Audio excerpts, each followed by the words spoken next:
The record was not supposed to exist. Thalek-Su found it buried in a relay station that the Conclave's own maps listed as decommissioned, a notation so old, the file format predated 3 standardized revisions. The moon itself was a gray, unremarkable thing, tidally locked to a gas giant no one had bothered naming. Thalek-Su had come here because the survey data showed trace mineral deposits worth logging. Not because they expected to find anything interesting, and certainly not because they expected to find a human ship already parked in orbit when they arrived. The vessel was small and cheerfully painted, which Thalek-Su had learned to identify as a human trait. A stripe of orange along the hull. A name stenciled near the airlock in letters they could read because Galactic Common was, at this point, largely built around human phonemes, whether the older species wanted to admit it or not. The Times Copperren. Thalek-Su had filed a standard contact query and received, in response, an immediate and enthusiastic voice message. "Oh, hello. Sorry. Didn't know anyone else was scheduled out here. I'm Ren, working survey. Mostly just doing mineral assays. It's very boring, but I like the quiet. Do you want to come aboard? I just made tea." Thalek-Su had stood in their own cabin for a moment, considering. The Oreni did not, as a rule, board unfamiliar vessels without a protocol review. Then again, the Oreni did not, as a rule, find ancient sealed relay stations with corrupted conclave seals on moons, where humans were cheerfully doing survey work, either. The day had already gone sideways. They accepted. The Times Copperren Times smelled immediately and aggressively of something Thalek-Su could not identify, warm and slightly bitter, with a sharpness underneath that made their secondary olfactory receptors twitch. A human smell. Not unpleasant, exactly, just very present. Ren herself was compact and dark-haired, with the kind of face that seemed to default to a slight smile, even when she wasn't trying. She was wearing a patched worksuit, one knee reinforced with fabric that didn't match the rest. She handed Thalek-Su a cup of something steaming before they had fully cleared the airlock. "Careful, it's hot," she said. "Do Oreni drink tea? I honestly don't know." "You don't have to. We do not typically consume liquids prepared this way," Thalek-Su said, holding the cup carefully. It was warm against their handling limbs. "But I will hold it." "Fair enough." Ren dropped into the pilot's chair and tucked her feet up under her in a way that looked structurally improbable. "So, what brings you out to the middle of nowhere?" "Your conclave survey, yeah?" I could tell from the hull markings. "I am." Thalek-Su set the data shard on the small table between them. A physical copy, which they had printed because some things felt wrong to discuss only as files. "I found this in the relay station on the moon's surface.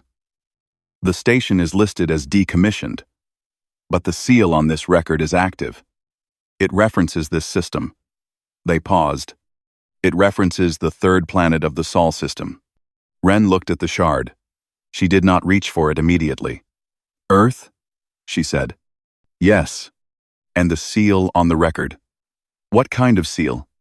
Thalek-Su had been watching her face, which was one of the things they had been told to do when dealing with humans, because human faces were unusually communicative, and also unusually difficult to read until you knew what you were looking at.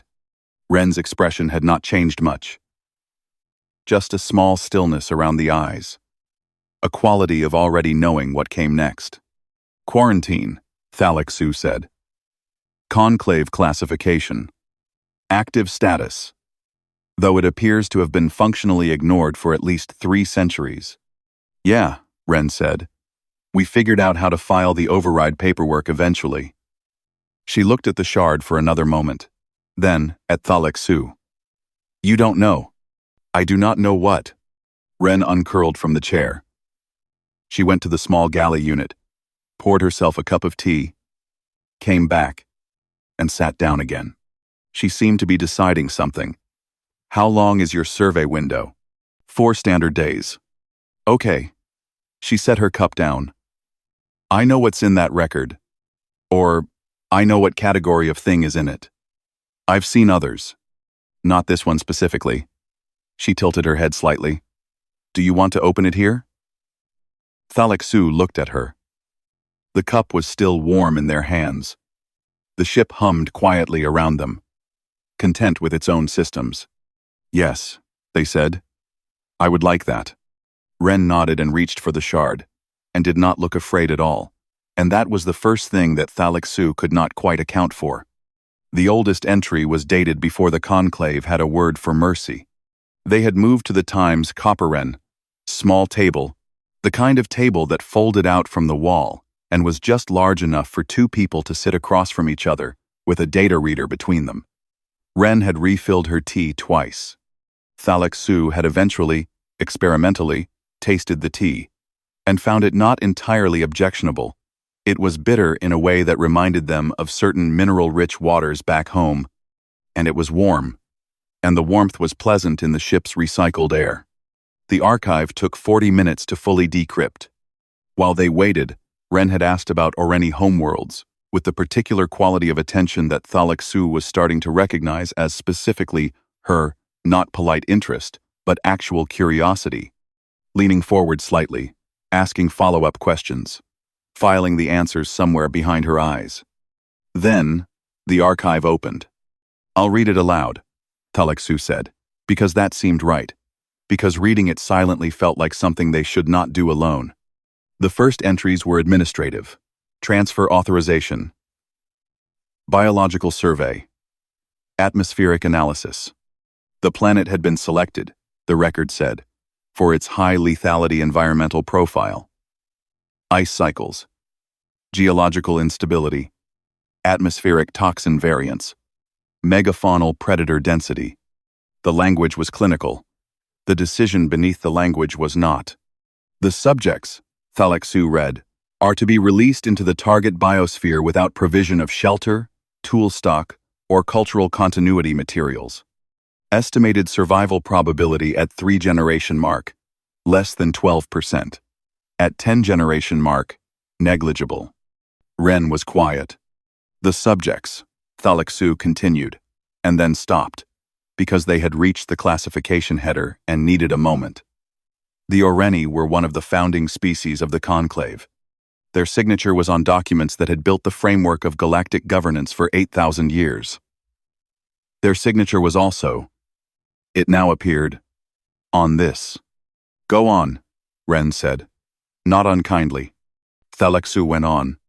The monitoring logs began at the 50-year mark. The subjects were alive. The subjects had developed rudimentary shelter. At 100 years, population holding. At 200 years, population expanding. At 300 years, the monitoring report contained a word Thalak-Su had to look up in context, because the clinical language of the record was ill-equipped to contain it. The word was time singing. The overseers had logged it as inexplicable acoustic cultural behavior. They had logged it as potentially concerning. They had recommended additional monitoring. At 500 years, cities. At 700 years, the subjects had begun to record things, stories, history, drawings on cave walls, and then on processed materials, and then in fired clay, and then in ink on pressed plant fibers. The monitoring report called this cultural proliferation beyond expected parameters. Someone had appended a note. Should we intervene? Lote.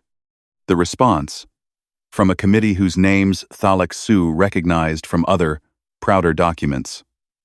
Continue observation. Containment holding. At 900 years, music that made the monitoring AI flag an anomaly, because the acoustic patterns were complex enough that the system had initially categorized them as possible communication attempts directed at the monitoring equipment. The music was not directed at the equipment. It was directed at each other. At the dead. At the sky. Thalak-Su reached the final entry and stopped. The silence in the ship was different than before. What does it say? Ren asked. She already knew from their face. A recommendation, Thalak-Su said carefully. To increase the planet's seismic activity. The committee had determined that the subjects were developing in a direction that posed potential long-term risk to conclave stability. Wren reached across the table and closed the file. Her hand rested on the reader for a moment. She picked up her tea, found it cold, set it back down. "I've read enough of those," she said. Her voice was even. Thalek Su had the sense that this evenness was something she had learned, rather than something that came naturally, that there was something happening underneath it that she had practiced not showing. "The recommendation," Thalek Su said. "It was never implemented. I can see the rejection notation." "I know." Wren looked out the small viewport beside the table, at the gray moon and the gas giant beyond it and the stars behind that. "We know. It's in our archives too, the parts we've been able to access." Someone on that committee voted no. She was quiet for a moment. "We never found out who." Read it. Thalek Su did not know what to say. The Oreni were taught, from the earliest schooling, that the conclave was built on principles of justice and careful governance. That it had made mistakes. Yes, all institutions made mistakes, but that its bones were sound. "Wren," they said. "I am." "Don't," she said, not sharply. "Not yet. There's another file." Thalek Su looked at the reader. There was, indeed, another file. Smaller. Tagged with a date 600 years more recent than the last monitoring report. "Who filed it?" Thalek Su asked. Wren almost smiled. "Open it," she said, "and see." The name in the file was a species that no longer existed. Not extinct, dissolved, absorbed, redistributed across a dozen successor cultures over the course of 4,000 years. The kind of ending that was technically not an ending, and also very much was. Thalek Su recognized the species designation from historical documents. They had been, among other things, members of the original committee. Their name on the file header was the signature of someone who had been dead for millennia. But the file itself was not old. It had been recorded 600 years ago, which meant it had been recorded by humans. "They found the archive," Wren said. "Not a question." "The access logs indicate," Thalek Su checked. "Yes. A human research vessel located this relay station and the buried archive 400 years before I did. They opened it. They read it." Thalek Su looked up. "And then, they recorded a response and filed it here, using the original species encryption key, which they had, because by that point, we'd been doing xenolinguistics for 200 years and were very annoying about it," Wren said. "Yes." Thalek Su opened the response file. It was a recording, not audio-visual, a small square of moving image, slightly degraded at the edges, but clear enough. A woman sat in what was recognizably a kitchen, the functional kind, with the evidence of people living present everywhere. A jacket hung over a chair back, a cup on the counter, something green growing in a pot on the windowsill. Behind her, just out of frame but audible, was the sound of a house with people in it, voices, footsteps, something being set down on a hard surface. The woman was older, white-haired, with the look of someone who had spent a lot of time outside. She looked directly at the recorder. "Hello," she said. "I'm going to assume someone's watching this eventually, because we left it here to be found, and humans are, if nothing else, optimistic. My name is Dr. Yael Osei. I'm a xenoarchaeologist, which is a funny thing to say. I know, given the circumstances. I study other species. I find that funny now." She paused, in the way of someone who has prepared what they want to say but is deciding whether the prepared version is the right one. "We found your archive," she said. "We read it. All of it." She looked down at her hands briefly, then back up.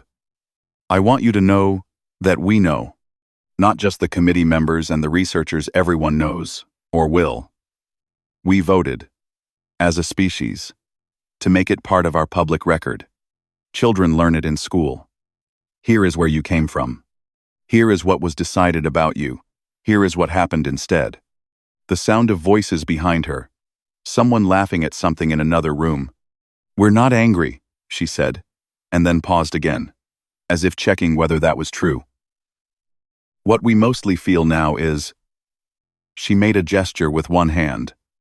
Something that didn't quite translate, but felt like times. All of this, encompassing the kitchen and the voices and the green thing in the pot and everything beyond the window. We made something, despite everything, and we'd really like to show you. Thalexu had stopped breathing, which was not something the Oreni typically did voluntarily. We've filed a formal application with the Conclave for recognized membership status. We've been doing that for about 60 years and we'll keep doing it, because that is the kind of species we are. A small, dry smile. But we're also sending this message to every relay station we can find with a connection to the old network, because we want whoever is listening to know. We're here. We know what we are and where we came from, and we would very much like to meet you. She looked directly at the recorder one more time. Come see what we built. The recording ended. Thalexu sat with it for a while. The ship hummed. Outside the viewport, the gas giant turned slowly, unhurried. You're in the Conclave now, they said finally. Have been for about 300 years. Ren had gotten up while they were watching, and was doing something at the galley unit. The membership vote was close. At first. Then it wasn't. She came back with 2 fresh cups. She set one in front of Thalexu. For what it's worth, the Oreni delegation voted in favor on the 3rd ballot. Thalexu looked at the cup. The tea was still the same bitter, warm, entirely un-Oreni beverage. It had been an hour ago. They picked it up anyway. I have to file a report, they said. I know. I don't know how to write it. Ren sat down and pulled her own cup toward her and wrapped both hands around it. Outside, one of the gas giant's moons was visible now. A small, bright crescent against the dark. Thalexu watched it for a moment. They had spent their career cataloging things, minerals, ecosystems, species profiles, the administrative remnants of civilizations that had risen and declined in the orderly fashion that history usually preferred. They had a very good form for standard reports. This was not going to fit in the standard form. You don't have to get it right the first time, Ren said. Just start somewhere. Thalexu took a slow breath. They picked up their recording stylus. They looked at the blank entry field on their survey screen and thought about what they had found on this unremarkable moon, a record of a decision that should have ended a species. And below it, like something growing through stone, a kitchen, a laugh from another room. They began to write. The quarantine was not a failure. It was a mirror. And what looked back was something none of us expected. Ren was quiet across the table from them, drinking her tea, giving them the gift of not looking, and Thalexu kept writing as the gas giant turned and the stars held their positions, and the small ship breathed around them both, warm and unhurried, going nowhere in particular, and in no especial rush to arrive.